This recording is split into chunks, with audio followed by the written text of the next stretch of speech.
Is Trump's war cabinet quietly feeding him distorted intelligence about Iran, shaping his worldview with selective information that pushes him closer to confrontation? At the Pentagon, daily war montage briefings crafted for Trump are raising alarm, with some insiders worried these carefully packaged visuals are influencing his decisions more than real intelligence reports.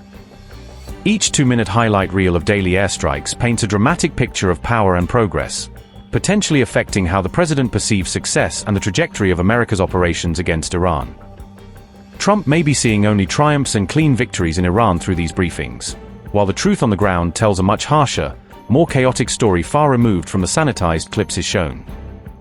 Each day since the Iran war began, US military officials have been compiling special video updates for President Trump, offering him a highly visual snapshot of battlefield progress. According to an NBC News report published on March 25, current and former officials revealed detailed insights into how these daily updates are created and presented. Each of these videos highlights the biggest and most successful US strikes from the past 48 hours, showcasing intense action against key Iranian targets. The daily montage typically runs for about 2 minutes, though on some days it's said to stretch even longer depending on the scale of the strikes featured. One official described the daily videos bluntly, as a string of dramatic clips showing, in their words, stuff blowing up across Iranian battle zones. Alongside the videos, Trump's top military and intelligence advisors reportedly brief him in person on strategic developments and operational outcomes. However, these video briefings are quietly sparking unease within Trump's own circle, with allies increasingly concerned about their influence on his perceptions. They fear the president may not be getting the full, complex picture of the ongoing conflict, and instead seeing a filtered version focused only on spectacle. Reports also suggest the videos are fueling Trump's frustration with mainstream media coverage, which he believes downplays US success in the war. In several discussions, Trump is said to have pointed to the victories shown in these clips to challenge the messaging of his own administration. Apparently, the US president has even questioned why his team cannot better control the public narrative when the videos clearly show American strength on display. And I tell you, we're winning so big, nobody's ever seen anything like we're doing in the Middle East with Iran. And they are negotiating, by the way, and they want to make a deal so badly, but they're afraid to say it because they figure they'll be killed by their own people. They're also afraid they'll be killed by us. There's never been a head of a country that wanted that job less than being the head of Iran. I don't want it. We listen to some of the things they say. We hear them very clearly.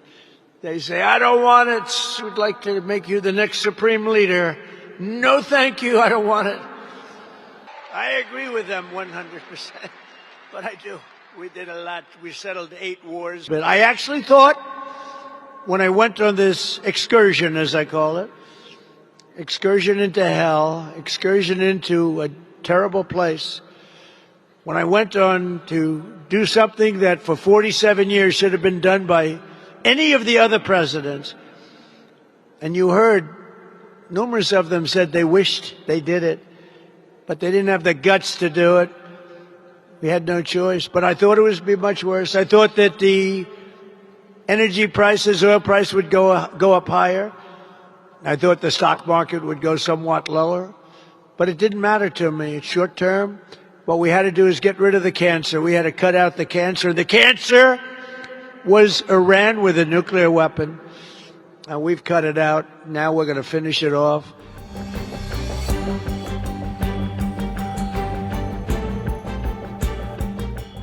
Weeks into the war against Iran, a growing majority of Americans now believe launching the strikes was a mistake, viewing it as the wrong decision in hindsight. Roughly 6 in 10 Americans say they disapprove of how President Trump has managed the conflict so far, according to new polling by the Pew Research Center. Among Democrats, disapproval is overwhelming, with close to 90% rejecting the president's handling of the war, underscoring a sharp partisan divide. In contrast, nearly 7 in 10 Republicans, or about 6 to 9%, say they support Trump's approach to the Iran conflict and back his leadership during wartime. These findings are based on a Pew survey of 3,524 adults across the United States, conducted between March 16 and March 22, reflecting opinion shifts as the war drags on. Iran dealt another setback to the United States as Donald Trump quietly continued pushing for a ceasefire arrangement. Iran's elite guards claimed they had successfully targeted an advanced American F-18 fighter jet. Iranian media released footage on March 25 that it said showed the alleged U.S. Air Force F-18 jet. Meanwhile, Iran's military claimed that American bases across the Gulf region had been hit repeatedly. Iran's Qatam al-Anbiya alleged that U.S. commanders in the Middle East had fled their positions and gone into hiding. Bismillah ar-Rahman ar-Rahim. با توجه به اینکه همه پایگاه‌های آمریکا در منطقه از بین رفته است، فرماندهان و سربازان آمریکا فرار و در مخفیگاه‌های خارج از پایگاه‌ها پناه گرفتند و ما به دنبال آنها می‌گردیم.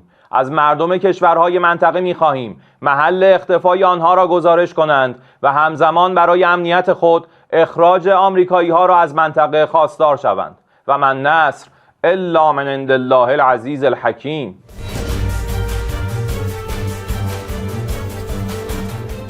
Meanwhile, further details emerged regarding the U.S. Air Force F-35 jet reportedly struck by Iran on March 19th. A Press TV report claimed the aircraft was severely damaged by an Iranian surface-to-air missile. Iranian media cited details from the U.S. Air Force Journal to describe the damage reportedly caused to the jet. U.S. military officials are also investigating the reported Iranian attack on the aircraft, according to Press TV. Reports emerged claiming Iran detected and struck the U.S. F-35 using heat-based sensing systems. This was despite the F-35 special coatings designed to reduce radar visibility by deflecting or absorbing electromagnetic waves. Iran reportedly developed air defense systems that use infrared sensors to detect airborne movement.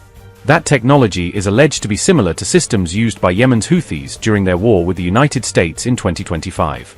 The U.S. Air Force F-35 was reportedly forced to make an emergency landing after the Iranian strike. The F-35 pilot was reportedly injured by shrapnel, although U.S. CENTCOM declined to comment publicly. On March 19th, Iran published video footage that it claimed showed the F-35 being targeted and struck. The F-35 was reportedly among about 20 U.S. Air Force aircraft said to be damaged or destroyed by Iran. On March 23rd, a U.S. F-15 jet was reported down in Kuwait, while America said the incident involved friendly fire. A KC-135 refueling tanker also crashed in Iraq on March 12th, killing all 6 U.S. crew members on board. On March 1st, 3 F-15E fighter jets were reportedly shot down in separate incidents in Kuwait. The United States has confirmed that at least 13 soldiers have been killed in the war against Iran. Meanwhile, Trump deployed additional Marines and paratroopers to the Middle East as the conflict continued.